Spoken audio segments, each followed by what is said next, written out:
The King's Speech Director Tom Hooper joins us now. Tom, good morning. Sincere congratulations. That is a sackload of nominations you've hauled in overnight. Well, to lead with the most number of nominations is absolutely thrilling, and to be here in Australia on the day I heard the news was absolutely fantastic. And the fact that Colin Firth, Helena and our very own Geoffrey Rush were nominated along with the writer, and the film was amazing.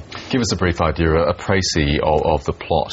It's about the relationship between King George VI and his Australian speech therapist, played by Geoffrey Rush. The King is played by Colin Firth. This is the King in the 1930s who had no expectation of being king until his brother Edward VIII abdicated to marry the twice-divorced American Wallis Simpson. He had a dreadful stammer. He was forced to become a king against his will, right at the moment when radio has exploded as a mass medium. The Second World War was approaching, and who knew that the guy who saved him from his dreadful stammer was an Australian maverick from Adelaide, a self-taught speech therapist, failed Shakespearean actor, played by Geoffrey. It is a wonderful story of which I knew nothing. I did not know that backstory about it. I knew of his stammer, and I knew how much it really affected the family as well. Queen Elizabeth herself has actually spoken about how deeply traumatised he was by the fact that he had to step up to the big job, and they were so terribly worried that he would actually be able to pull this off. He had those fears himself. Yeah, the monarchy had been rocked to its foundation by the first king in British history who voluntarily gave up the throne for love of a woman who, frankly, people kind of slightly raised their eyebrows about why he would go up the throne for that particular woman. Not so much and here was this constitution, almost another constitutional crisis in the offing of a king stepping up to the throne who had such a severe problem with speaking right at the moment when radio now meant he not only had to address the nation but the 58 countries of the empire, including Australia. It wasn't just a speech impediment; it was a profound speech impediment. How challenging was it to film those scenes? As a viewer watching them, Colin Firth did a tremendous job. It was excruciating to watch. Yeah, there are many pitfalls because it could be comedic, it could be too painful to watch, or you could run scared of it and not have enough. But I think the key to what Colin did was looking at the real king, and when you watch the real king stammer, it's so moving because in his eyes you can just see that he wants to do the right thing, and he's so keen to do it, and he keeps hitting these silences that he drowns in. What's fascinating about the story is how he's unlocked by this kind of playful irreverence which this Australian figure brings. He's a complete outsider figure, from a different class, different background, and there's a huge amount of humour in the film, partly because Lionel Logue knew that humour was a way of relaxing people when they perform, and was one of the things that kind of allowed Bertie to sort of step up to the plate.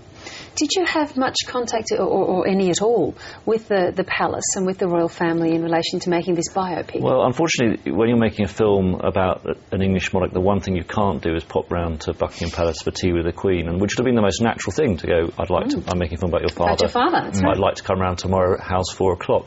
And Colin Firth says, you also as an actor can't run the country for a couple of days.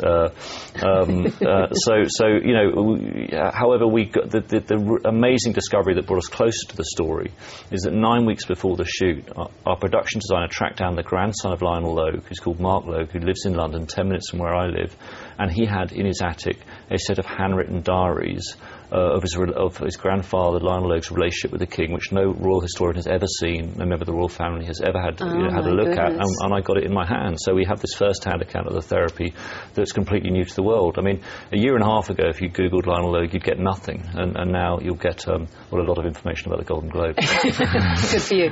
Where have those diaries gone to now? They're shortly being published. I think they've just been published as a book in Australia and England, and it traces Lionel Logue's beginnings in Adelaide, and I have a connection. That was my mum's from Adelaide. I'm half Australian, so it's nice to see an Adelaide boy make good in the way Lionel Logue has. Yeah, fantastic. And you had some fairly compelling newsreel vision and audio of the King himself, on which to base Colin Firth's performance. Yeah, there's not much because our film, effectively starts in the silent era in the 1920s, and the first clips you see, because there's no sound on film, he was kind of getting away with it. But there's this later piece from the Empire exhibition in Glasgow Echo, which when Colin Firth and I saw it, I mean, it brought tears to our eyes. It was so powerful, and I think Colin has brilliantly bottled the essence of the real King Stammer. And Colin was so infected by this that at a certain point in the shoot, he was no longer choosing to stammer. I mean, he literally crossed the line into stammering against his will. And for a man who likes to satirise method actors, he definitely crossed the line himself. A lot of method acting, and it's a big development for him, going from his previous largely character roles in romantic comedies to very much a serious lead actor. Yeah, and what a couple of years he had to do Single Man, for which he was Oscar nominated, and to follow it up with this extraordinary performance. But I think one of the things that lured him, was the chance to go toe to toe with Geoffrey. And I think any actor would have wanted to share screen time with Geoffrey, and the two men are so great together, and that chemistry really drives the film.